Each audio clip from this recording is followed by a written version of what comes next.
My guest today is Tyler Kasentzis, and we're talking about geothermal as a heating and air conditioning source. Let's go ahead. So I want to talk also about South Cliff, and that's a development that utilizes geothermal. Do you have to install it if you create and build a home up there? It's not something that we are looking to force people into installing. Honestly, if somebody comes in there and says, "Hey, I want a standard system," it will cost them more.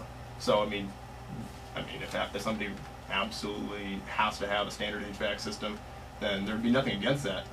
It costing more money would probably prevent them from doing so. Okay, so the pipes and everything have already been installed. Is that what you're saying? Correct, and that's why they've already paid. When they buy a lot, they've already paid for part of it, part of the installation. Okay. So that's why it'd be just throwing money away at that point. All right, so do you have to be in a development to be part of geothermal? No, you do not. I do not live in South Cliff myself, and I installed in my home when we were building. It is easier based on the systems that I put in to do new construction. You don't have to worry about trees, irrigation systems, things like that. But no, you do not have to be in the South Cliff subdivision. This can be done on pretty much any. Well, new construction is easiest, yes.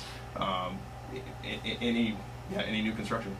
Okay, we have another caller on the line. Let's go ahead and add this individual. You are on the show live with us right now. Okay. Go ahead, tell us what you're thinking today. Are ya? Do you have any kind of a question that has anything remotely to do with geothermal? Okay. Hey, see you later, though. Okay.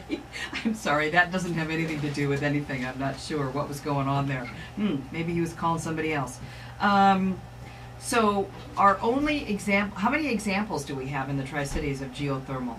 There's several. The South Cliff development has 8 right now, and there's various homes. Just they're one-offs. They're not development scale that you can find. I mean, there's nothing to see. It's all under the ground. So it's not like there's some visual indication. It just has to be somebody saying, "Oh yeah, I have a geothermal system." There's examples out in Horn Rapids, South Richland. There's pretty much across the whole Tri-Cities. One thing I will caveat that with is in the Pasco area, the sandy soils.